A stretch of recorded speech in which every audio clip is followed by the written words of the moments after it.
Gabriel Hardy, one of my ancestors, was a shepherd who was reported in the Kelso Chronicle in 1850 for coming fifth in a local sheep shearing competition.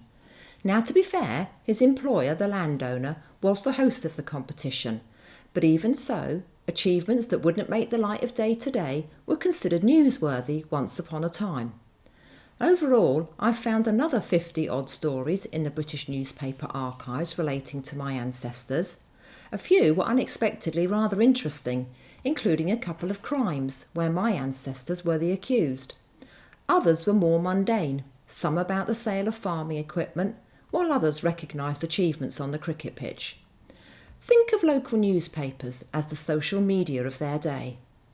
In this video, we look at one of the most underused resources in British genealogy, historical newspapers. Before we look at where to search, let's talk about what you can find. You'll find announcements for birth, marriages and death. These often contain extra details like addresses, hymn choices, or for deaths the names of grieving relatives. Obituaries can be particularly interesting. Look for legal troubles. Petty sessions and police courts were heavily reported. If your ancestor got fined for being drunk, it was probably reported in the local newspaper.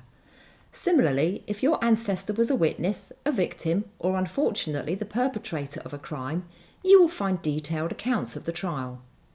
Workplaces could be dangerous. Factory and mining accidents, railway mishaps, and coroner's inquests were covered in vivid detail. Your ancestor might appear in reports about school prize days, church fundraisers, or local sports matches. Look for auction notices, advertisements for staff, or even bankruptcy declarations to see how your ancestors made or lost their fortunes. So just before I tell you where to find the newspapers, keep in mind that it's generally the local and regional newspapers that you'll be able to access through the routes I suggest.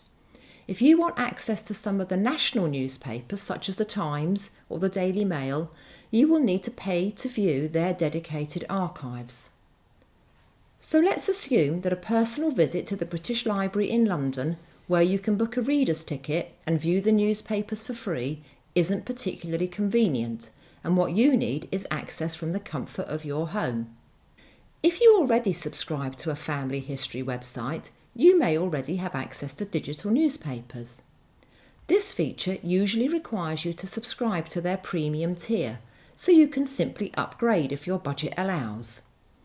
Now, you may not know that the British Newspaper Archive, which is the holy grail of digitised newspapers for the UK, is actually owned by Find My Past, on whose platform you can view the entire collection.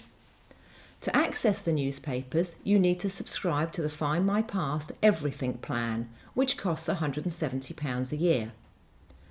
Ancestry owns newspapers.com, and to access their newspapers, you need their All Access plan, which costs £200 a year, and for MyHeritage, to access their newspapers with oldnews.com, you need a subscription to their Omni plan, which costs £309 a year. It's important to say that while they all hold extensive collections of UK newspapers, their collections do vary. Take, for example, the sheep shearing story reported in the Kelso Chronicle that I told you about at the beginning of this video. I found this story on Find My Past, which means it's in the British Newspaper Archive, but I can't find it on either Ancestry or MyHeritage. That said, my Grimwood family, who were farmers in Essex, were quite widely reported in the Essex Standard over a number of years during the mid to late 1800s, and I found multiple stories on both the Find My Past and Ancestry platforms. I also found some of the stories on MyHeritage, but I'll come back to that platform in a moment. My assessment is that most of the larger regional newspapers are available on Find My Past and Ancestry, but it's a lot more hit and miss with the smaller local publications. At the headline level, all the sites claim to have huge collections, and they do. But be wary, because for Ancestry, the vast majority of their newspaper collections are focused on the USA and Canada. MyHeritage also has lots of overseas coverage, including in Europe, while Find My Past is very much UK and Ireland focused. If I was starting from the beginning and bearing in mind my interest is UK family history, I'd go with the Everything subscription plan to Find My Past. Now, if you hold your family tree on Ancestry or MyHeritage or any of the other platforms, then you've got some thinking to do. If you don't have it already, you could upgrade to your chosen platform's premium plan and take the chance that you'll be able to view the local newspapers that are relevant to you. If you don't want a subscription to one of the family tree websites, or you already have one but don't want to upgrade, you can simply take out a standalone subscription with the British Newspaper Archive, newspapers.com or oldnews.com. Let's have a look at these. Firstly, for the British Newspaper Archive, there are 3 subscription plans, either monthly, quarterly or annually. The annual subscription, which works out cheapest, is £100 per year. There is also a pay-as-you-go option, which is £22 and allows you to view 40 pages. This works out at about £1.80 for each page, which I think is pricey if you've got a lot of ancestors to look for. And of course you'll waste your money if you open a page for the wrong person, or you open more than one newspaper that is publishing the same story, and by the way, that is very common. In my opinion, newspapers.com is worth considering if you have lots of ancestors in the USA and Canada. It costs $150 per year, although the cost will be converted to sterling at checkout, so this will be about £115 plus charges. They do have a 7-day free trial, so you could sign up and take full advantage of that, remembering to make sure you've read the cancellation terms and conditions. Oldnews.com also has a large archive, but for the UK, only the London Gazette and the Edinburgh Gazette have been digitised from what I can tell.